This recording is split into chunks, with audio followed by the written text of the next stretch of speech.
मेरे YouTube channel पर आप सभी का हार्दिक स्वागत है। मेरा नाम प्रशांत और हम पढ़ रहे थे अलैंगिक जनन। क्या पढ़ रहे थे? अलैंगिक जनन, एसेक्सुअल रिप्रोडक्शन। और एसेक्सुअल रिप्रोडक्शन हमने मुकुल तक पढ़ चुके हैं, मुकुल अब बड़ी तक हम पढ़ चुके हैं। मुकुलन किसे कहते हैं? जैसे हमारा हाइड्रा में मुकुलन, ठीक है, ये पढ़ चुके हैं। पुनर्गमन हम प्लेनेरिया पढ़ चुके हैं। अब हम पढ़ेंगे आज बीजाणु समासंग। क्या है बीजाणु समासंग? जैसे हमारा कुछ बीजाणु होते हैं, देखो है वहां आते हैं हम बीजाणु समासंग।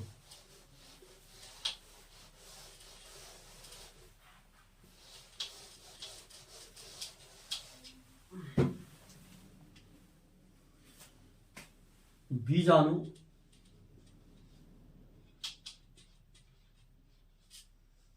समासंग,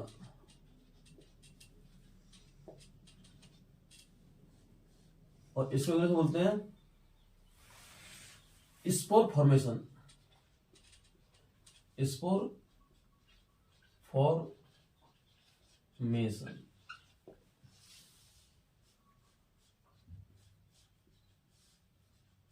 बीजाणु समासन, स्पोर फॉर्मेशन, ये हमारा टॉपिक है। बीजाणु समासन, स्पोर फॉर्मेशन, और ये 5 नंबर का है, 5th नंबर का। किसका? 5th नंबर का है ये बीजाणु समासन या फिर स्पोर फॉर्मेशन। जनन के प्रकार में, कौन से में? जनन के प्रकार में। हम अलैंगिक जनन के प्रकार पढ़ रहे हैं और लास्ट प्रकार का है। इसमें क्या होता है कि जो हमें अनेक बहुकोशिकीय कैसे होते हैं? अनेक बहुकोशिकीय संरचना वाले जीव होते हैं। अनेक बहुकोशिकीय संरचना वाले क्या होते हैं? जीव होते हैं। क्या होते हैं? अनेक बहुकोशिकीय संरचना वाले क्या होते हैं? जीव। उनमें जनन के लिए विशेष संरचना पाई जाती है। क्या पाई जाती है? विशेष संरचना पाई जाती है। क्या पाई जाती है? विशेष संरचना। इन संरचना के ऊर्ध्वाधर तंतुओं पर को गुच्छीनुमा संरचना पाई जाती है। क्या पाई जाती है? गुच्छीनुमा संरचना पाई जाती है। कैसी? गुच्छीनुमा। जैसे ये देखिए, जैसे हमारा राइजोपस है, कैसा है? इसमें इसका उदाहरण होगा राइजोपस। इसको हम बोलते हैं ब्रेड मॉल्ट। क्या बोलते हैं? Bread malt. जैसे ये है राइजोपस, ये देखो,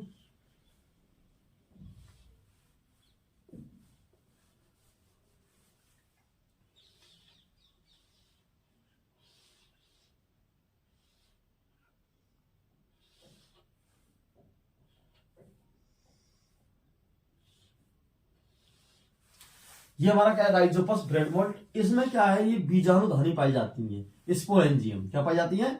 बीजाणुधानी पाई जाती है। देखो ये इस प्रकार इसमें बीजाणु धानियां पाई जाती हैं।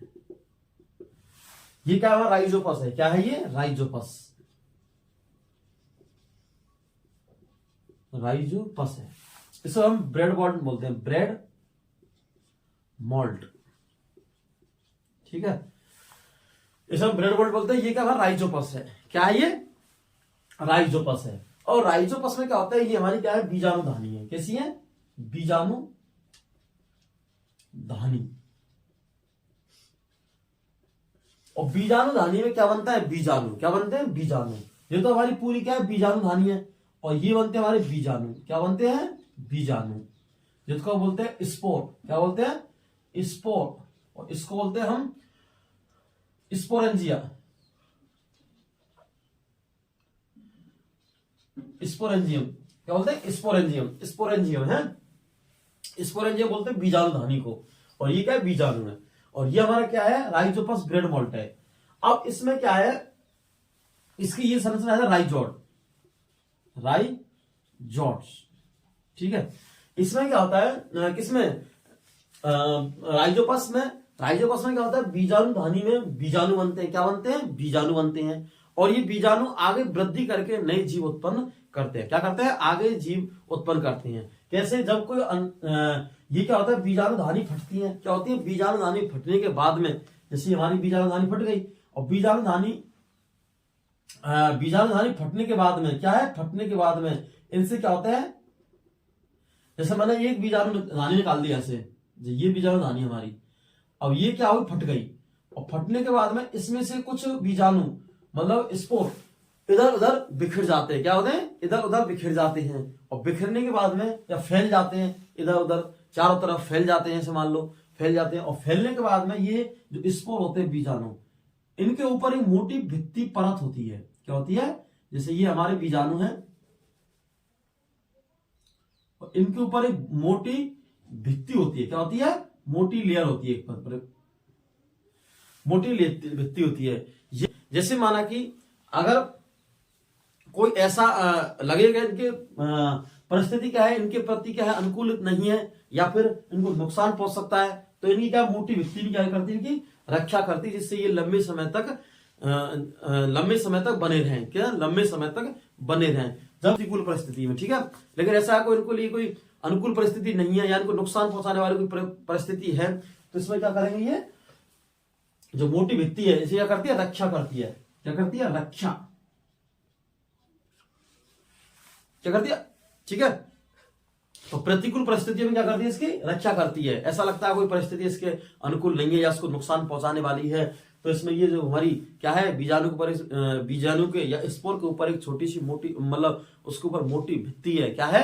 मोटी भित्ति है, तो इनके अनुकूल परिस्थिति में क्या करती है, इसकी रक्षा करती है। ठीक है, और ये इनको ऐसा ही लगता है कि मतलब प्रतिकूल परिस्थितियों में ऐसा लगता है इनको, इनके अनुसार अनुकूल परिस्थिति जब आ जाती है, तो ये नम सतह के संपर्क में आके और फिर ये नए जीव में वृद्धि करने लगते हैं। ये हमारा बीजाणु स्पोर, बीजाणु समासन, ये बीजाणु की विशेषता हो गई।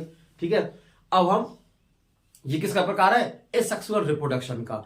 अब इसके बाद हम लिखते हैं धीरे, फिर डायग्राम बनाएंगे और ढंग से। ठीक है, क्या है इसके बाद लिखते हैं और हम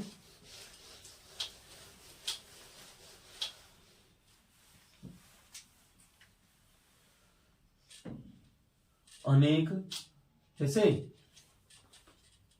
अनेक सरल संरचना वाले, अनेक सरल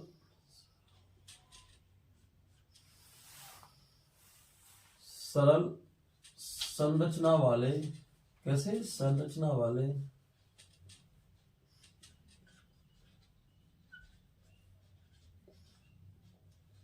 बहुकोशिकीय,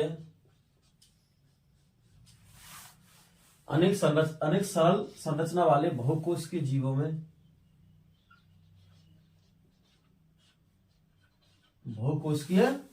में, अनेक सरल संरचना वाले बहुकोशिकीय जीवों में जनन के लिए, किसके लिए, जनन के लिए। देखो, हम पढ़ रहे हैं जीव जनन कैसे करते हैं, और जीव जनन में हमारे इसमें चैप्टर प्रेजेंट में है लैंगिक और अलैंगिक प्रकार, एक है कायक विभाजन, मतलब कायक प्रवर्धन या फिर कायक जनन। कायक जनन का मतलब होता है किसी पौधे के, कायक मतलब जड़ तने पत्ती से नए पौधे का निर्माण करना। ठीक है, कायक भाग वृद्धि करके नए पौधे का निर्माण करता है, ये कायक जनन होता है। लेकिन जैसे हमारा जनन, अलैंगिक जनन और कायक जनन, तीनों जनन है, इसमें क्या होता है, अपनी प्रजाति की उत्तरजीविता के लिए जनन करते रहती हैं। तो जैसे लैंगिक जनन में तो क्या होता है, नर व मादा दोनों की अवस्था पड़ती है। इसमें क्या है, किसमें, लैंगिक में एसेक्सुअल रिप्रोडक्शन में एक ही जनक द्वारा जीव उत्पन्न होता है, एक जनक द्वारा। तो उसमें क्या है, जनन। और इसमें जितने हम एसेक्सुअल रिप्रोडक्शन पढ़ रहे हैं या हम सेक्सुअल रिप्रोडक्शन पढ़ रहे हैं, उनमें सबसे बेस्ट रहता है कि हम रिप्रोडक्शन करने का विधि कौन सी है, मेथड क्यों, हम क्या है, विधि कौन सी है, मेथड कौन सा है, और हम क्यों कर रहे हैं, क्योंकि इसकी जीवों की उत्तरजीविता को समष्टि में बनाए रखने के लिए, किसमें, समष्टि, जिससे कि उनका अस्तित्व बना रहे। अगर जनन नहीं करेंगे तो उनका अस्तित्व क्या हो जाएगा, समाप्त, चाहे तो अलैंगिक जनन हो, चाहे लैंगिक जनन करने वाले प्राणी हो, और चाहे कायक प्रवर्धन वाले हो, लेकिन करना हमें पड़ता है उत्तरजीविता को, किसके लिए, उत्तरजीविता के लिए। तो इसमें मेन क्या है, अनेक सरल संरचना वाले बहुकोशिकीय जीवों में जनन के लिए, किसके लिए, जनन के लिए, रिप्रोडक्शन के लिए, जनन के लिए, किसके लिए, जनन के लिए एक विशिष्ट, कैसे, विशिष्ट संरचना पाई जाती है। कैसी पाई जाती है, विशिष्ट संरचना पाई जाती है। कैसी, विशिष्ट संरचना। और विशिष्ट संरचना में क्या है कि इनके अंदर बीजाणु धानी पाई जाती है, स्पोरेंजियम, और बीजाणु धानी में क्या बनते हैं, बीजाणु बनते हैं, और बीजाणु आगे जाके अनुकूल परिस्थिति में ही नई जीव का उत्पन्न करती हैं। तो इस विशेष संरचना है, क्योंकि किसी बीजाणुधानी, और बीजाणुधानी गुच्छे के रूप में पाई जाती है। कहाँ पाई जाती है? गुच्छे के रूप में। तो एक विशेष संरचना पाई जाती है, किसी विशेष संरचना पाई जाती है, विशेष संरचना पाई जाती है। इन विशेष संरचनाओं के, इन विशेष संरचनाओं के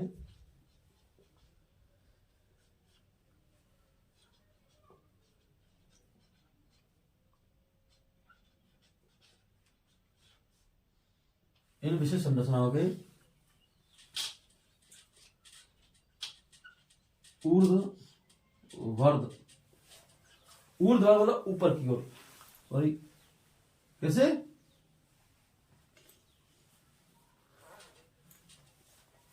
ऊर्ध्ववर्ध संरचना, ऊर्ध्ववर्ध तंतुओं पर, ऊर्ध्ववर्ध तंतुओं पर, किस पर? फिलामेंट। जैसे हमने लिखा ना, ये तंतु है, ये वाले, ये इसके अंदर लिखा है। तो ऊर्ध्ववर्ध तंतुओं पर, ऊर्ध्ववर्ध क्या है? तंतुओं पर एक गुच्छेनुमा, कैसे? गुच्छे, गुच्छे मतलब एक जुड़े हुए, ठीक है, जो स्पंज है गुच्छे के रूप में है। एक गुच्छेनुमा, एक गुच्छेनुमा या फिर गुच्छे तंतुओं पर गुच्छेनुमा, तंतुओं पर गुच्छेनुमा, कैसे? तंतुओं पर गुच्छेनुमा, ऐसे लिख लो, गुच्छेनुमा संरचना, किसी स्ट्रक्चर पाई जाती है। कैसी? गुच्छेनुमा संरचना पाई जाती है, गुच्छेनुमा संरचना पाई जाती है। इन्हें हम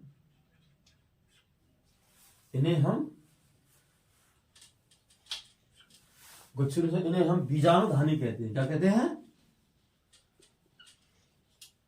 बीजाणुधानी।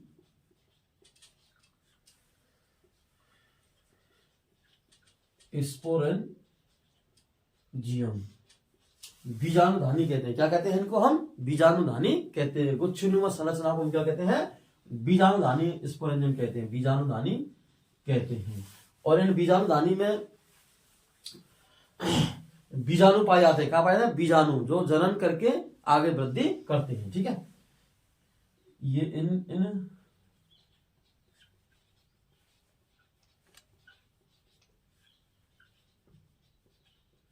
बीजाणुधानी में,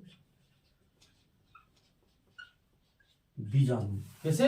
इन बीजाणुधानी में, इन बीजाणुधानी में बीजाणु पाए जाते हैं।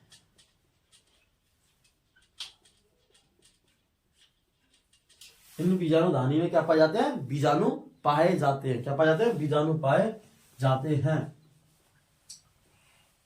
इन बीजाणुधानी में बीजाणु पाए जाते हैं। ये बीजाणु, ये बीजाणु आगे वृद्धि करके, कैसे? आगे वृद्धि करके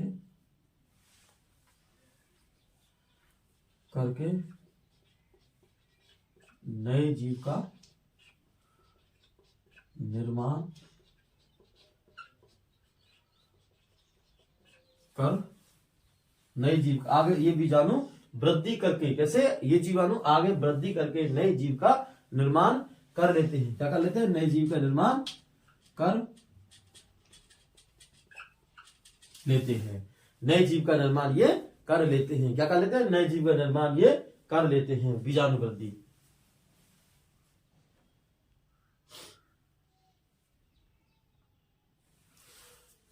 नए जीव का क्या कर लेते हैं? निर्माण कर लेते हैं। आगे वृद्धि करके नए जीव का क्या कर लेते हैं? ये निर्माण कर लेते हैं। क्या है? नए जीव का क्या कर लेते हैं?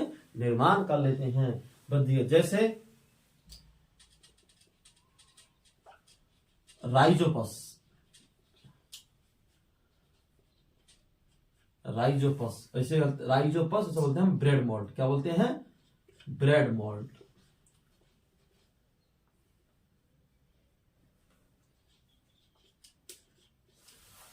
राइजोपस या फिर इसको बोलते हैं ब्रेड मोल्ड। क्या बोलते हैं? Bread mould. आपने कभी मार्केट से आप बनाए खरीद के ब्रेड, और ब्रेड हम लाते हैं तो ब्रेड को हम लंबे समय तक रख देते हैं। किस रख देते हैं? लंबे समय तक उसको रख देते हैं खुले में। तो उसकी एक्सपायर डेट होने के बाद में क्या, उसकी एक्सपायर डेट होने के बाद में उस पर एक ग्रीन कलर की संरचना बन जाती है। कैसी? एक फफूंदी बोलते हैं उसको। क्या बोलते हैं? फफूंदी। उसे हम बोलते हैं ब्रेड मोल्ड। अगर आप देखोगे उसमें तो उसको क्या बोलते हैं? Bread mould. हरे रंग भूरे रंग की संरचना बन जाती है, जैसे हम उसको फफूंदी बोलते हैं, लेकिन उसको हम एक्चुअल में राइजोपस है। क्या है ये? राइजोपस।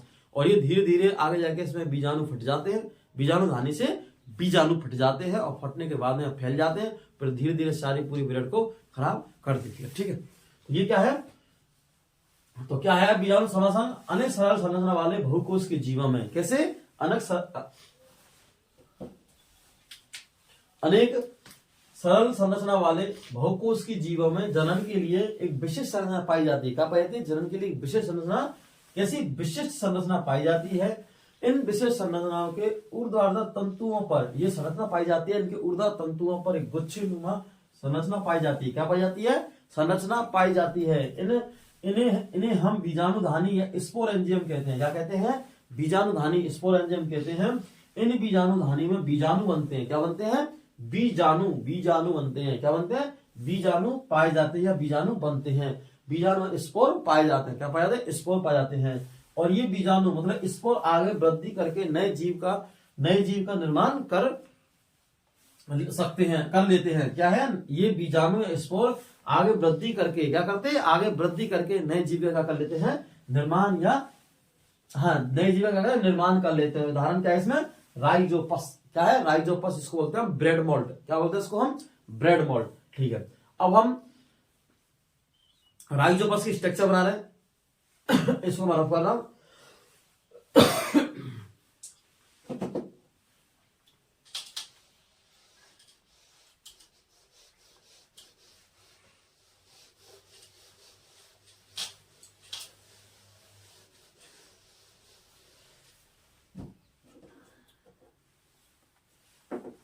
देखो क्या है? राइजोपस की क्या बना रहा है? स्ट्रक्चर बना रहा हूं। देखो ब्रेड मोल्ड की इस पर बनती है।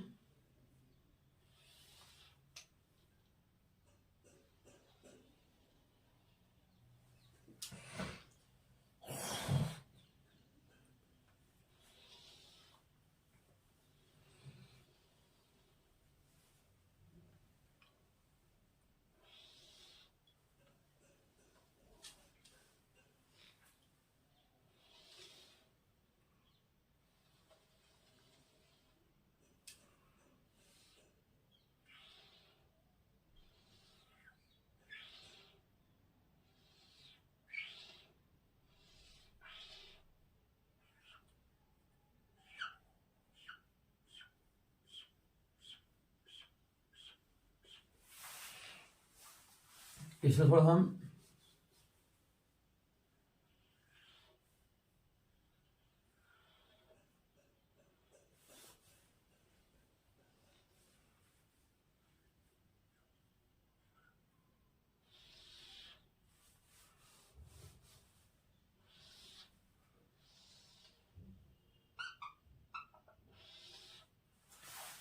बिल्कुल बहुत आसान बना रहा हूं, जिससे कि प्रत्येक स्टूडेंट पर स्ट्रक्चर पूछी जाए राइजोपस की तो आराम से बना सकता है। इसलिए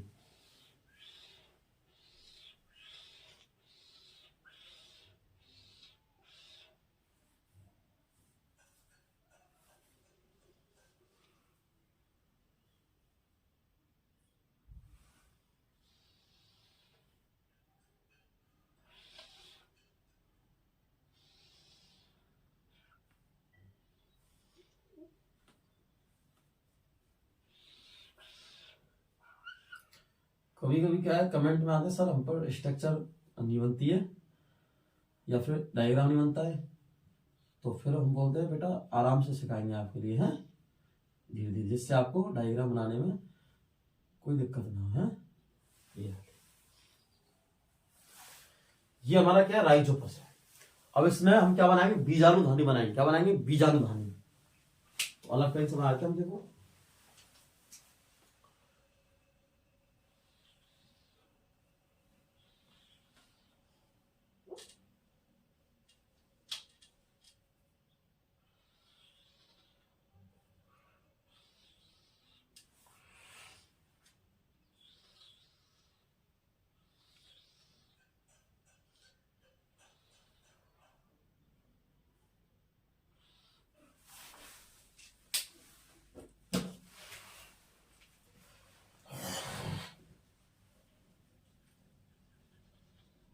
ये देखो, ये हमने गुच्छेनुमा या गोल गोल संरचना, ये क्या कहते हैं हम, बीजाणुधानी। क्या कहते हैं, बीजाणुधानी। और बीजाणुधानी में क्या बनते हैं, बीजाणु। स्पोरेंजियम में क्या बनते हैं, स्पोर। नाम से स्पष्ट है, बीजाणुधानी मतलब बीजाणु बनना। स्पोरेंजियम इंग्लिश में स्पोरेंजियम क्या बनते हैं, स्पोर बनते हैं। ठीक है,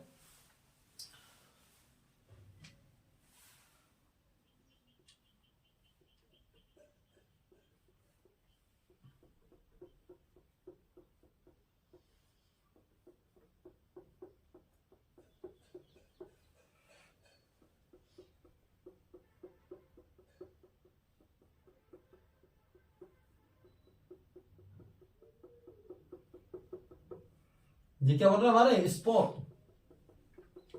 अब बीजाणुधानी हमारी क्या होगी, फट जाएगी। क्या हो जाए, फट जाएगी। तो बीजाणु फैल जाएंगे, क्या होंगे, फैल जाएंगे इधर उधर चारों तरफ, मान लो। ठीक है, फैल जाएंगे। तो ये हमारे बीजाणु फैल चुकी है इस प्रकार से। ठीक है, बी संरचना क्या होगी, राइजोइड। राइजोइड, ठीक है, राइजोइड संरचना है। ये क्या हो गया, बीजाणु धानी, इसे इंग्लिश में बोलते हैं स्पोरेंजियम।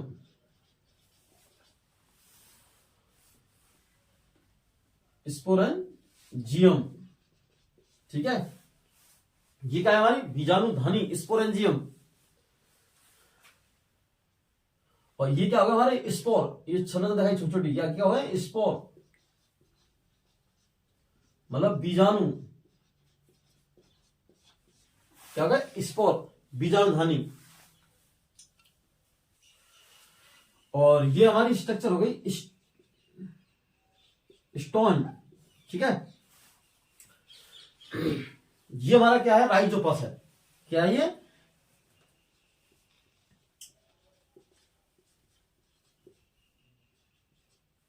राइजोपस, इसको बोलते हैं ब्रेड मोल्ड। ये देखो स्ट्रक्चर, क्या हमारा राइजोपस है। ये क्या है, राइजोपस। ठीक है, क्या बोलते हैं इसको, राइजोपस। अब देखो समझो, हमने बीजाणु समासंग में हमने या फिर स्पोर फॉर्मेशन में हमने पढ़ा था कि बीजाणु अनेक बहुकोशिकीय अनेक सरल बहुकोशिकीय जीवों में जनन के लिए विशेष संरचना पाई जाती है। इन विशेष संरचना के ऊर्ध्वाधर तंतुओं पर जनन के लिए विशेष संरचना पाई जाती है। इन संरचना के ऊर्ध्वाधर तंतुओं पर, ऊर्ध्वाधर तो ऊपर की ओर तंतुओं पर एक गुच्छेनुमा, कैसे ये गुच्छे हैं, देखो ये गुच्छेनुमा संरचना पाई जाती है। क्या पाई जाती है, गुच्छेनुमा संरचना पाई जाती है। इन गुच्छों को क्या कहते हैं, बीजाणुधारू स्पोरेंजियम कहते हैं। क्या कहते हैं, स्पोरेंजियम कहते हैं। जब ये स्पोरेंजियम हमारी फट जाती है, कब, अनुकूल परिस्थिति में। कैसी में, अनुकूल परिस्थिति में क्या होती है, फट जाती है, जैसा उनको वातावरण। तो ये जो बीजाणु होते हैं, इनके ऊपर देखो दो परिस्थिति होती है, प्रतिकूल और अनुकूल। प्रतिकूल का मतलब होता है जो हम जिस वातावरण रहते हो उसके विपरीत, कैसे, विपरीत कोशिका हो जाए, अवस्था आ जाए, या विपरीत क्या हो जाए, अवस्था आ जाए। और अनुकूल होते हैं जैसा हमें वातावरण चाहिए उसके अनुसार हमें वातावरण मिल जाए, उसे क्या कहते हैं, अनुकूल। दो शब्द आते हैं, प्रतिकूल और अनुकूल। तो प्रतिकूल का मतलब होता है जैसा हमें वातावरण चाहिए उसके प्रति, मतलब उसके उल्टा दूसरा वातावरण हमें मिल जाए। जैसे कुछ प्राणी या फिर कुछ जीव ऐसे होते हैं जो गर्मी में रहना पसंद करते हैं, लेकिन ठंड आ जाती है, ठंड, तो अचानक उनके प्रतिकूल क्या आ गई, परिस्थिति आ गई, तो उसमें ठहर नहीं पाते हैं। तो या तो वो पलायन करते हैं या फिर अपने अनुसार क्या बनाते हैं, अनुकूलन बनाते हैं रहने के लिए, अडेप्टेशन क्या होता है, अनुकूलन बनाते हैं। अनुकूल परिस्थिति मतलब होता है कि उन प्राणी को गर्मी चाहिए और गर्मी उस जगह है, तो मतलब क्या बोलते हैं, उसे अनुकूल परिस्थिति बोलते हैं। ठीक है, क्या बोलते हैं, अनुकूल परिस्थिति कहते हैं उसे। तो ये क्या हमारा राइजोपस है। इसमें जैसे प्रतिकूल, इसके जो जिसमें से एक देख ले हम, ये क्या है, स्पोर है, इसके ऊपर एक मोटी भित्ति क्या बनती है, एक मोटी भित्ति का क्या होता है, निर्माण होता है। और ये क्या करती है, इसकी प्रतिकूल परिस्थिति में से क्या करती है, रक्षा करती है, ना कि अनुकूल परिस्थिति में। अनुकूल परिस्थिति में क्या करती है, नम सतह के संपर्क में आके और नए जीव का निर्माण कर लेती है। अगर नए जीव का निर्माण कर लेती है आगे जाके, नए जीव की वृद्धि कर लेती है, नए जीव का निर्माण कर लेती है। इससे क्या होता है, बीजाणु लाभान्वित होते हैं। क्या होते हैं, लाभान्वित, मतलब बीजाणु जनन हो जाता है। ठीक है। और अगर ऐसी कोई लगती है हमें प्रतिकूल परिस्थिति है, इनके अनुसार इनको नुकसान पहुंचाने वाली परिस्थिति है, तो ये मोटी भित्ति क्या करती है, रक्षा करती है। क्या करती है, मोटी भित्ति क्या करती है, इनकी रक्षा करती है। ठीक है। तो इस प्रकार से राइजोपस का ये स्ट्रक्चर हो गया। इसे हम बोलते हैं ब्रेड मोल्ट। क्या बोलते हैं, ब्रेड मोल्ट। ये बीजाणु समासन। ठीक है, क्या है ये, बीजाणु समासन। और किसमें होता है बीजाणु समासन, राइजोपस में, ब्रेड मोल्ट में। किसमें, राइजोपस ब्रेड मोल्ट में। और अलैंगिक जनन ए सेक्सुअल रिप्रोडक्शन क्या है, ये भाग है। क्या है, विधि है। क्या है, इसको विधि बोल लो, पार्ट बोल लो। ए सेक्सुअल रिप्रोडक्शन किसकी, अलैंगिक जनन की। कौन सी है, अलैंगिक जनन की। और सबसे लास्ट विधि है, कौन सी, लास्ट विधि इस चैप्टर, मतलब इस चैप्टर की सिलेबस के हिसाब से, किससे 10th क्लास का सिलेबस में दिया हुआ है, इसकी लास्ट विधि है। ठीक है, कौन सी, बीजाणु समासन। अब हम बीजाणु समासन हम पढ़ चुके हैं, इसकी स्ट्रक्चर हम देख चुके हैं। अब इसमें हम क्या बनाएंगे, इसकी बीजाणु समासन क्या बनाएंगे हम, विशेषताएं, बीजाणु समासन की विशेषताएं, किस प्रकार से ये अनुकूल परिस्थिति में अपने आप को ढालता है, किस प्रकार से प्रतिकूल परिस्थिति में अपने आप को ढालता है, अनुकूल परिस्थिति में किस प्रकार से ये नम सतह के संपर्क में आकर और नए जीव की वृद्धि कर लेता है। कौन, स्पोर, स्पोर बीजाणु। ठीक है, तो इसकी हम लिखते हैं, बनाते हैं बीजाणु, बीजाणु की विशेषताएं। ठीक है, मैं इसको रख कर रहा हूं।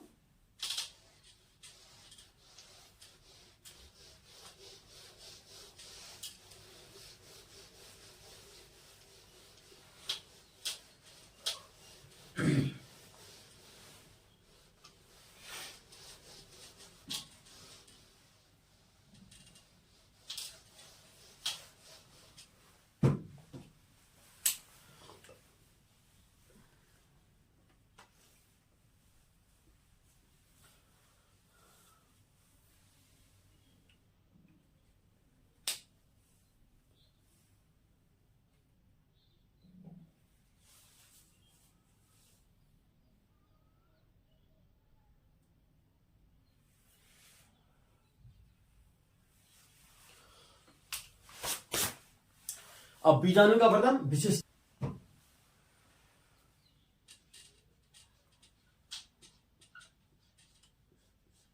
बीजाणुओं की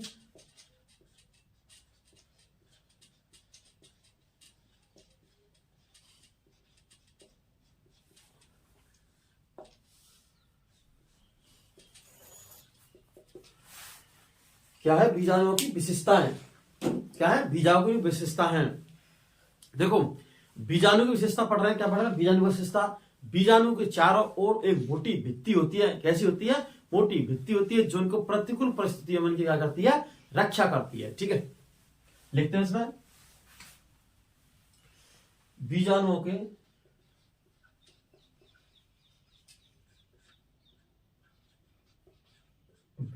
के चारों ओर,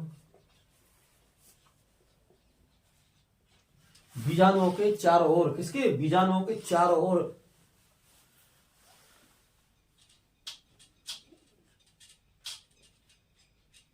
एक मोटी भित्ति होती है। बीजाणुओं के चारों ओर एक मोटी भित्ति होती है। किसके ओर, बीजाणु के चारों ओर एक मोटी भित्ति होती है। बीजाणुओं के चारों ओर, किसके, बीजाणुओं के चारों ओर एक मोटी भित्ति होती है। कैसी होती है, मोटी भित्ति होती है। कैसी होती है, मोटी भित्ति होती है, जो उनको प्रतिकूल परिस्थिति में, आया नहीं शब्द, प्रतिकूल, कैसी परिस्थिति में, प्रतिकूल परिस्थिति में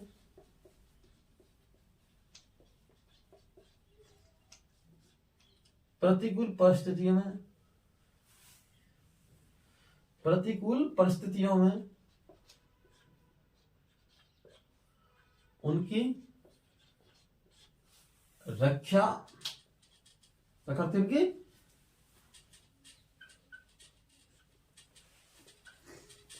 रक्षा करती है। बीजाणु के चारों ओर बीजाणु के चारों ओर एक मोटी भित्ति होती है जो उनकी प्रतिकूल परिस्थितियों में क्या करती है, उनकी रक्षा करती है। क्या करती है? उनकी प्रतिकूल परिस्थितियों में क्या करती है, उनकी रक्षा करती है। क्या करती है? रक्षा करती है। प्रतिकूल परिस्थितियों में, प्रतिकूल परिस्थितियों में रक्षा करती है। कैसे? मोटी भित्ति होती है। अगर लगता है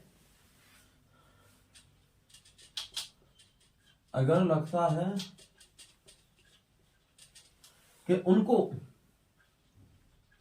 उनको मतलब उनको मतलब है बीजाणु को, अगर लगता है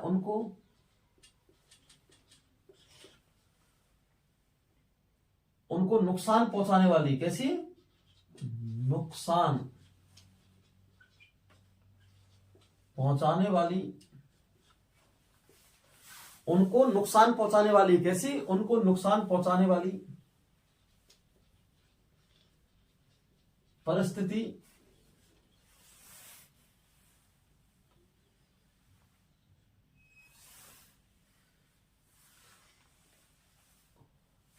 उनको नुकसान पहुंचाने वाली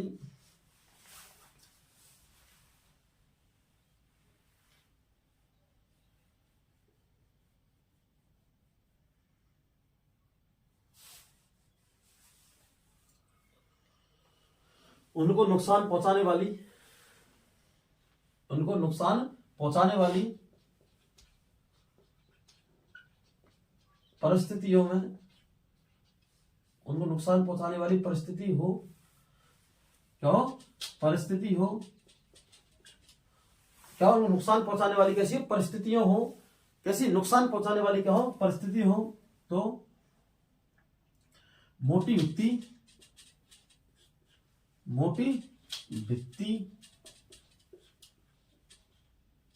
भित्ति बीजाणुओं की रक्षा करती है। क्या करती है? बीजाणुओं की रक्षा करती है। कैसे करती है? रक्षा करती है, एक गार्ड की जगह। ठीक है? बीजाणु की मोटी भित्ति बीजाणु की रक्षा करती है। क्या करती है? बीजाणु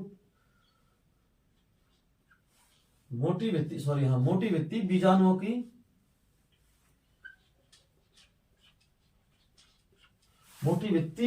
की क्या करती है? रक्षा करती है। क्या करती है? रक्षा करती है। कैसी परिस्थिति में? उनको नुकसान पहुंचाने वाली, कैसी हो? कोई प्रतिकूल परिस्थिति हो। क्या हो? प्रतिकूल परिस्थिति हो तो उनकी जो मोटी भित्ति है रक्षा करती है। जैसे ही अगर अनुकूल परिस्थिति हो, या ऐसे लिख लो, जैसे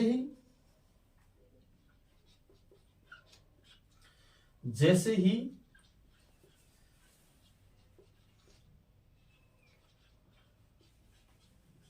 अनुकूल परिस्थिति हो, कैसी हो? अनुकूल परिस्थिति हो या अनुकूल परिस्थिति होती है तो, जैसे ही अनुकूल परिस्थिति होती है तो बीजाणु मतलब स्पोर नम सतह के, बीजाणु नम सतह, किसकी सतह के? नम सतह के बीजाणु नम सतह के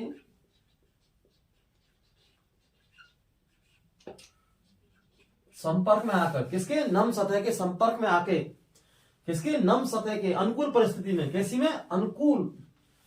अनुकूल उनके अनुसार, कैसी? उनके अनुसार अनुकूल परिस्थितियां होती है तो बीजाणु नम सतह के संपर्क में आके, किसके? नम सतह के संपर्क में आके, नम सतह के संपर्क में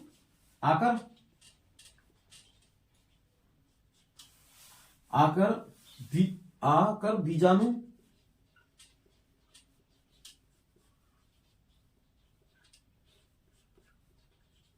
वृद्धि करने लगते हैं। क्या कहा जाता है? बीजाणु वृद्धि करने लगते हैं। बीजाणु वृद्धि करने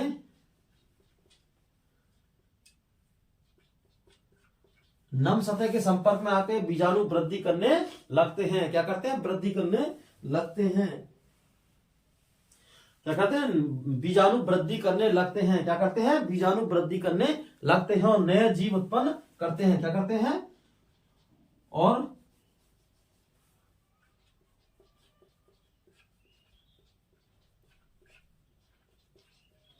नए जीव उत्पन्न करते हैं। क्या करते हैं? नए जीव उत्पन्न करते हैं। क्या करते हैं? नए जीव उत्पन्न करते हैं। कैसे करते हैं? नए जीव उत्पन्न करते हैं। नए जीव उत्पन्न करते हैं। क्या करते हैं? नए जीव उत्पन्न करते हैं।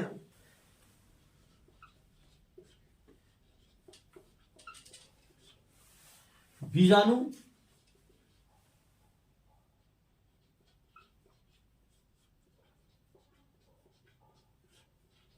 जनन द्वारा जनन द्वारा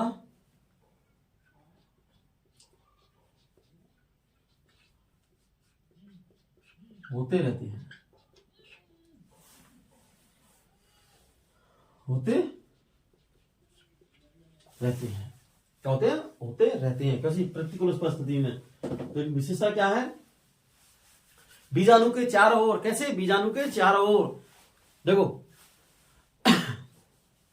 जैसे इस प्रकार ठंड पड़ रही है प्रेजेंट में। क्या पड़ रही है? ठंड। और ठंडे का टाइम है, जनवरी का माह है। तो इसमें जो जनवरी का माह है, तो इसमें सोचा कि भाई ठंड पड़ रही है। अब हमें मनुष्य को क्या लग रही है? क्या लग रही है? ठंड लग रही है। हमें क्या लग रही है? ठंड लग रही है। अब ठंड लग रही है। अब हमारी बॉडी का जो टेम्परेचर 37 डिग्री टेम्परेचर होता है। कितना होता है? 37 डिग्री टेम्परेचर बॉडी का। अब ये टेम्परेचर 37 डिग्री होता है। हमारा जो वातावरण टेम्परेचर है, ये क्या है? कम है, लो टेम्परेचर है। जैसे 6, 7, कभी कभी तो माइनस में पहुंच जाता है, 0 आ जाता है कई इलाकों में। तो मनुष्य की कैसी है? एक प्रतिकूल परिस्थिति आई। क्या गई? प्रतिकूल परिस्थिति। क्योंकि उसके अनुसार क्या नहीं है? टेम्परेचर नहीं, उनके अनुसार क्या नहीं है? परिस्थिति नहीं है। तो वो क्या करेगा? मनुष्य उसमें अपने आप को ढालेगा। क्या डालेगा? ढालेगा अपने आप को। इस टेम्परेचर में गर्म कपड़े पहनेगा, अपने आप क्या करेगा? ढालेगा।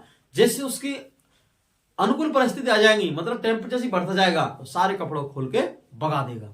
ठीक है? तो इसी प्रकार है। ठीक है? तो इसमें क्या कर रहा है? बीजाणु के चारों ओर, किसके? बीजाणु के चारों ओर एक मोटी भित्ति होती है। क्या होती है? बीजाणु के चारों ओर एक मोटी भित्ति होती है। कैसी होती है? बीजाणु के चारों ओर मोटी भित्ति होती है। यह आपको याद रखना है। और मोटी भित्ति क्या करती है? इनकी प्रतिकूल परिस्थिति में क्या करती है? इनकी रक्षा करती है। क्या करती है? प्रतिकूल परिस्थितियों में उनकी क्या करती है? रक्षा करती है। क्या करती है? प्रतिकूल परिस्थितियों की रक्षा करती है। क्या करती है? देखो, प्रतिकूल परिस्थितियों की रक्षा करती है। अगर लगता है उनको नुकसान पहुंचाने वाली परिस्थिति हो, जैसे अगर लगता है कि उनको नुकसान पहुंचाने वाली क्या हो? परिस्थिति हो। मैंने कहा नहीं कि प्रतिकूल परिस्थिति रक्षा करती है। अब हमें लगता है कि भाई प्रतिकूल परिस्थिति में कैसे रक्षा करती है?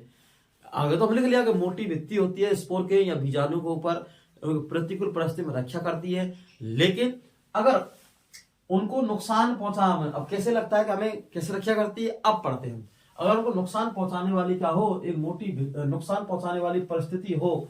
कैसी? नुकसान पहुंचाने वाली क्या हो? एक परिस्थिति हो, तो मोटी भित्ति बीजाणु की रक्षा करती है। अब आगे समझ में कि बीजाणु रक्षा कैसे करती है। जैसे ही कोई अनुकूल परिस्थिति आती है, कैसी आती है? अनुकूल परिस्थिति, और उनके अनुसार परिस्थिति आती है, परिस्थिति होती है, तो बीजाणु नम सतह के, किसके? नम सतह के संपर्क में आकर, किसके? नम सतह, जो नमी युक्त है, हुमस है। क्या है? हुमस है। नम सतह के संपर्क में आकर और बीजाणु वृद्धि करने लगते हैं। बीजाणु वृद्धि करने लगते हैं और नए जीव उत्पन्न करते हैं। क्या करते हैं? यही कारण है बीजाणु जनन द्वारा लाभान्वित होते रहते हैं। यही कारण है। देखो, तो बीजाणु स्पोर नम सतह के संपर्क में आकर, किसके सतह में? नम सतह के संपर्क में आकर और बीजाणु वृद्धि करने लगते हैं। क्या करने लगते हैं? बीजाणु वृद्धि करने लगते हैं और नए जीव उत्पन्न करते हैं। क्या करते हैं? नए जीव उत्पन्न करते हैं। यही कारण है बीजाणु जनन द्वारा लाभान्वित होते रहते हैं। ठीक है? जीवन द्वारा लाभान्वित होते रहते हैं। ठीक है? ये हमने पढ़ चुका है। किसमें? बीजाणु समासन, स्पोर फॉर्मेशन। क्या पढ़ चुके हम? स्पोर फॉर्मेशन हम पढ़ चुके हैं। ठीक है? स्पोर फॉर्मेशन के बारे में हमने पढ़ा। अब हमने लैंगिक जनन कंप्लीट कर चुके हैं। अब हम कायिक जनन पढ़ेंगे। क्या पढ़ेंगे?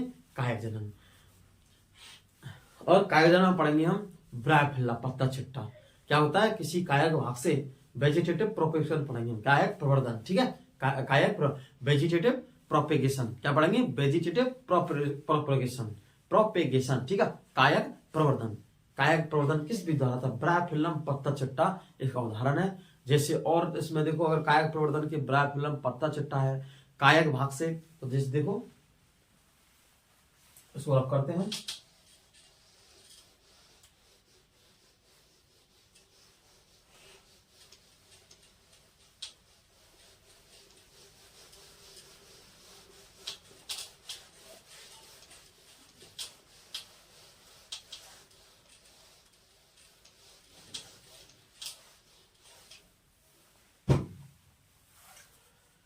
हमारा क्या है वेजिटेटिव प्रोपेगेशन। तो उसमें पढ़ेंगे हम वेजिटेटिव प्रोपेगेशन मतलब कायक प्रवर्धन। अब कायक प्रवर्धन पढ़ेंगे तो कायक प्रवर्धन मतलब क्या होता है? किसी जड़ तना पत्ती के कायक भाग से, जड़ तना पत्ती के कायक भाग से या फिर पौधे के कायक भाग से। पौधे के कायक भाग में कौन कौन से आते हैं? हमारे जड़ तना पत्ती। क्या आते हैं? जड़ तना पत्ती। अगर जैसे कायक भाग है, अगर उसमें हम पुष्प के लैंगिक जनन की बात करते हैं, पुष्प में लैंगिक जनन की, तो सबसे पहले क्या बनता है? पुष्प बनता है, पुष्प के बाद में फल बनते हैं, फल के बाद बीज बनते हैं, फिर बीज को हम जमीन में उगाते हैं, फिर उसके बाद में प्रक्रिया चलती रहती है। बहुत हो गया भाई पुष्पी पादों में लैंगिक जनन। क्या हो गया? पुष्पी पादों में लैंगिक जनन, ठीक है, फ्लोवर रिप्रोडक्शन, ठीक है। लेकिन हम पढ़ेंगे कायक भाग में। कैसे? कायक भाग में, जड़ तना पत्ती वाले भाग में। इसमें हम ब्रायोफिल्म पत्ता चिट्टा पढ़ते हैं। इसके बाद में अगर इसमें हम देखते हैं कायक भाग से, तो इसमें देखो आम, क्या है इसमें? आम, केला, क्या है इसमें? केला, दूसरी केला हो गया हमारा, आम हो गया, गुलाब, गुलाब हो गया, इससे हमारा आलू हो गया, क्या हो गया? आलू हो गया। इसमें हमारी अदरक, क्या होगा? अदरक होगी इसमें। आम, केला, गुलाब, अदरक, आलू, अदरक। इसमें फिर हमारा हो गया चमेली, क्या हो गया? चमेली, क्या हो गया? चमेली हो गई। इसमें चमेली पढ़ते हैं इसके बारे में। और ऐसे इत्यादि हैं, काफी सारे हैं, ईटीसीटी मतलब ईटीसी। इसमें और इत्यादि हैं, चमेली, ठीक है, आलू, अदरक, और जैसे हम आलू, अदरक, ठीक है, गन्ना ले लो, क्या बोलो? गन्ना, शुगर केन, ठीक है, गन्ना ले लो इसमें, और चमेली, गन्ना, ठीक है। इसके बाद में अब इनमें हमें कायक प्रवर्धन पढ़ने की आवश्यकता क्यों हुई? सबसे पहला क्वेश्चन बनता है ये कि भाई जब हमारे फल किसी पौधे से फल बीज का निर्माण होता है, उससे नए पौधे का निर्माण हो जाता है, तो हमें फिर कायक प्रवर्धन पढ़ने की आवश्यकता क्यों पड़ी? कि हम इसमें कायक प्रवर्धन क्यों पढ़ते हैं? देखो, कुछ जैसे कुछ ऐसे होते हैं हमारे पौधे जिनमें बीज उत्पन्न करने की क्या नहीं होती है? क्षमता नहीं होती है। क्या नहीं होती है? बीज उत्पन्न करने की क्या नहीं होती है? क्षमता नहीं होती है। अगर वे बीज उत्पन्न नहीं करेंगे तो क्या करेंगे उसके, और बीज उत्पन्न नहीं करेंगे और उन्हें हमें नए पौधा उगाना है। क्या है? नए पौधा उगाना है, नया पेड़ का निर्माण करना है। तो क्या करेंगे हम? जड़ तना पत्ती के किसी कायक भाग से नए पौधे का क्या कर लेंगे? हम निर्माण कर लेते हैं। क्या कर लेते हैं? निर्माण करते हैं। क्या करते हैं? निर्माण करते हैं जड़ तना पत्ती कायक भाग से। अब उसमें बीज उत्पन्न नहीं हो रहे हैं, ठीक है। कई बार क्या होता है, कुछ में बीज तो उत्पन्न आते हैं, लेकिन जैसे ही हम एक पीढ़ी दर जो अनुवांशिक परिवर्तन होते हैं वे चेंज होते रहते हैं, तो फल हमारे कम और छोटे होते जाते हैं। जैसे हमारा आम है, क्या है? आम है, अमरूद है, और देख लो अमरूद, क्या है? अमरूद है।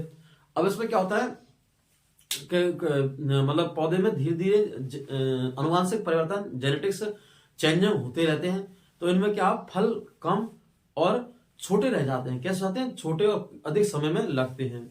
अब क्या करते हैं भाई? जनसंख्या बढ़ रही है, और जनसंख्या की मांग को पूरे करने के लिए या फिर बढ़ती हुई जनसंख्या की मांग को पूरा करने के लिए हमें अधिक फलों की आवश्यकता है और कम समय में। ऐसी हम विधि या तकनीक उपयोग में करें जिससे क्या होता है? हमारी जनसंख्या की पूर्ति हो सके। क्या हो सके? जनसंख्या की आपूर्ति हो सके, क्योंकि जनसंख्या बढ़ रही है। और जनसंख्या को मद्देनजर रखते हुए, जैसे अगर गवर्नमेंट ने काफी कानून चला रखे हैं लेकिन जनसंख्या कंट्रोल हो नहीं रही है। हाँ ठीक है, कुछ दशकों की तुलना में जनसंख्या पे कंट्रोल तो किया है, लेकिन इतना नहीं किया गया जितना हो सका है। क्योंकि चीन को पहले सेकंड नंबर पर थी और चीन को भी आगे करने वाली जनसंख्या है इंडिया की, ठीक है। लेकिन अगर हम जनसंख्या से रिलेटेड अगर हमारे टॉपिक पाते हैं तो जनसंख्या की वृद्धि को आपूर्ति को करने के लिए, जैसे अब हमें आम का है तो आम है हमारा, तो आम क्या है, हमें काफी जैसे लंबे समय का 1 साल का इंतजार करना पड़ता है। कुछ आमों के पेड़ आम में फल ही नहीं आती है, या फिर आते हैं तो कम आते हैं या छोटे आते हैं, तो हमें क्या है 1 साल का इंतजार करना पड़ता है। और जनसंख्या की वृद्धि या फिर मनुष्य की आपूर्ति के लिए आम हमेशा चाहिए, या फिर आमों का अधिक उत्पादन चाहिए, उनकी जब तो आपूर्ति होगी। लेकिन क्या करते हैं कि हम ग्राफ्टिंग कायक प्रवर्धन द्वारा, ग्राफ्टिंग विधि द्वारा हम आम में क्या लगा देते हैं, ग्राफ्टिंग कलम लगा दें, कलम रोपण। आपने कलम रोपण देखा होगा, जैसे हम किसी एक तने के भाग से काटकर दूसरे पौधे को लगा देना, ऐसे टैपिंग की आती है, ग्राफ्टिंग कलम रोपण। तो इससे क्या होगा, कम समय में अधिक फल का उत्पादन होगा। क्या होगा, कम समय में अधिक फल का उत्पादन होगा। किसके द्वारा, ग्राफ्टिंग द्वारा। तो हमारे आम की पैदावार अधिक हो गई। ठीक है। दूसरी, अगर अदरक की बात होती है तो अदरक, आलू है, ये क्या होते हैं, हम एक बीज के रूप में एक आलू को हम लगाते हैं। आलू लगाने के बाद में हमें काफी सारे उसमें से जड़ निकलती हैं, और हम तने वाले भाग को खाते हैं आलू के को, भूमिगत तना। अब इसमें से काफी क्या निकलती है, जड़ निकलती है। क्या निकलती है, जड़ निकलती है। और जड़ निकलने के बाद में हमारा तना आगे बढ़ सकते, काफी सारे आलू को निर्माण, कितना झुमका, मतलब इसे गुच्छेनुमा एक से कम से कम, एक आलू से कम 10 से 15 या 20 आलूओं का निर्माण हो जाता है कुछ समय में। कितने, कुछ समय। अब क्या है, कायक प्रवर्धन की इसलिए आवश्यकता हमें पड़ी। गुलाब हमारा, गुलाब में जैसे एक पेड़ लगाए हमने, काफी समय बाद उसमें धीरे धीरे पुष्पकर्ण आता है, और कैसा पुष्पकर्ण बनता है, सजावटी पुष्प के रूप में हम इसको लेते हैं, पूजा के रूप में लेते हैं इसको। लेकिन हम जैसे ग्राफ्टिंग करते हैं तो एक के बाद में हम किसी छोटे से एक गुलाब के पेड़ से हम पूरा खेत तैयार कर सकते हैं। क्या कर सकते हैं, तैयार। ठीक है। ऐसी कुछ विधि होती है, मेथड होती है, लेकिन हमें खाली इतना ही पढ़ाया है, कायक प्रवर्धन क्यों आवश्यकता, कायक प्रवर्धन किसे कहते हैं, बस इतना सा। और किन किन में होता है, और कौन सा, प्राकृतिक कायक प्रवर्धन, और प्राकृतिक जो ऑटोमेटिक चला आ रहा है, और कृत्रिम जो मनुष्य द्वारा चला हुआ है। किसा, एक तो कृत्रिम कायक प्रवर्धन होता है जो मनुष्य द्वारा चला हुआ है, जैसे ग्राफ्टिंग। क्या है, ग्राफ्टिंग। ठीक है। कलम रोपण। एक लेयरिंग होती है जो चमेली में हम लेयरिंग, मतलब एक जैसे बेलों के बढ़ाना, फलों की संख्या बढ़ाना। ठीक है, लेयरिंग। हम पढ़ते हैं कायक प्रवर्धन।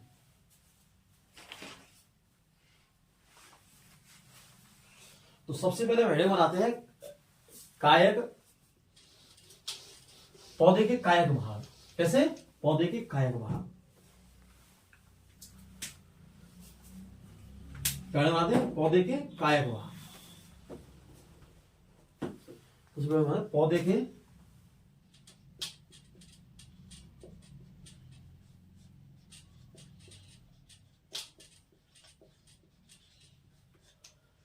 कायक भाग। क्या है, पौधे के कायक भाग। वेजिटेटिव, पौधे के कायक भाग। तो वेजिटेटिव,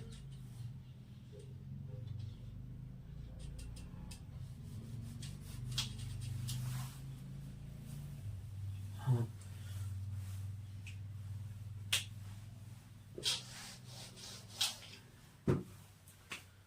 पौधे के हेडिंग बनाते हैं हम, पौधे के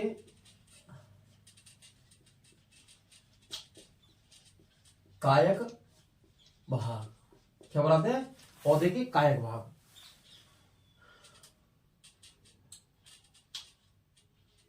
वेजिटेटिव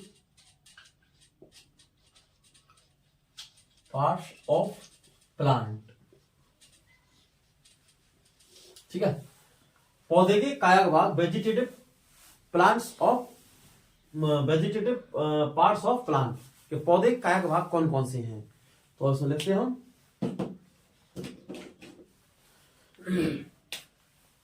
पौधे के, किसके, पौधे के कायक भाग। जैसे कायक भाग मतलब पार्ट, कायक, वेजिटेटिव पार्ट, तो क्या है, कायक भाग। कैसे, कायक भाग। जड़, तना, पत्ती। पौधे के कायक भाग जड़, तना, पत्ती, जड़, तना, पत्ती, root, stem, leaves, root, stem, leaf. पौधे के कायक भाग जड़, तना, पत्ती होते हैं, कहते हैं जड़, तना, पत्ती होते हैं कायक भाग। जो वेजिटेटिव पार्ट्स ऑफ प्लांट होते हैं, वेजिटेटिव पार्ट्स ऑफ प्लांट होते हैं, मतलब पौधे के कायक भाग।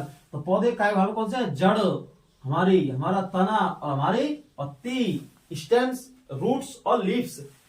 रूट्स, ठीक है, स्टेम, और ये क्या हमारी लीफ, क्या है ये? लीफ, पत्ती होती है, ठीक है। और कायक प्रवर्धन का मतलब क्या होता है? जैसे अगर हम पढ़ें कायक प्रवर्धन, इसको हम इंग्लिश में बोलते हैं वेजिटेटिव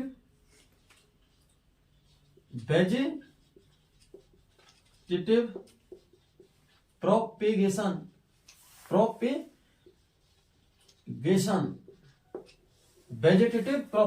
वेजिटेटिव प्रोपेगेशन कि पौधे के, कैसे? पौधे के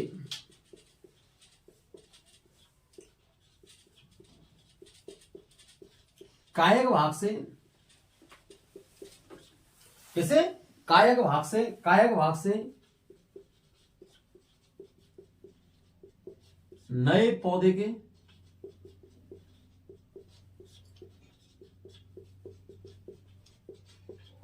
निर्माण की प्रक्रिया को, पौधे के कायक भाग से नए पौधे, पौधे के कायक भाग से नए पौधे के, सॉरी दोबारा आ गया, नए पौधे के कायक भाग से नए पौधे के पौधे के कायक भाग से नए पौधे के, किसके? नए पौधे के निर्माण की प्रक्रिया, किसको? नए पौधे के निर्माण की प्रक्रिया को हम बोलते हैं, प्रक्रिया को क्या बोलते हैं हम? प्रक्रिया को हम कायक प्रवर्धन कहते हैं। क्या कहते हैं? कायक प्रवर्धन कहते हैं। क्या कहते हैं? कायक प्रवर्धन। पौधे के कायक भाग जड़, तना, पत्ती, कौन से? जड़, तना, पत्ती वाले भाग से नए पौधे के निर्माण की प्रक्रिया को हम कायक प्रवर्धन बोलते हैं। और इसमें किसमें होता है ये? ब्रायोफिल्लम पत्ता चट्टा। क्या होता है? पत्ता चट्टा। अब देखो, अगर हम कायक प्रवर्धन की बात करें तो कायक प्रवर्धन क्यों आवश्यकता है, कायक प्रवर्धन के लाभ क्या है, या फिर कायक प्रवर्धन के लाभ क्या है, और कायक प्रवर्धन किसे कहते हैं, जो है। तो कायक प्रवर्धन समझ गए। कायक प्रवर्धन के लाभ देखो, क्या है कायक प्रवर्धन लाभ? तो जो कायक प्रवर्धन लाभ क्या होते हैं? जो हम बीज द्वारा क्या करते हैं? उत्पन्न नए पौधे का क्या करते हैं? निर्माण। उससे कम समय में कायक प्रवर्धन द्वारा नए पौधे का क्या होता है? निर्माण हो जाता है, एक चीज। दूसरा, ऐसे बीज जो मतलब ऐसे पौधे जिनमें बीज उत्पन्न करने की क्या नहीं होती है? क्षमता। क्या नहीं होती है? क्षमता। उनमें कायक प्रवर्धन, उनमें प्रजनन कायक विधि द्वारा या फिर कायक प्रवर्धन द्वारा होता है, ठीक है, एक चीज। दूसरा, ये सस्ता और आसान तरीका होता है। कैसा होता है? सस्ता और आसान तरीका होता है, और कम समय में अधिक फल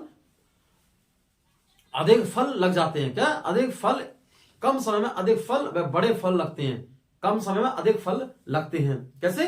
कम समय में, कैसे? कम समय में अधिक फल लगते हैं।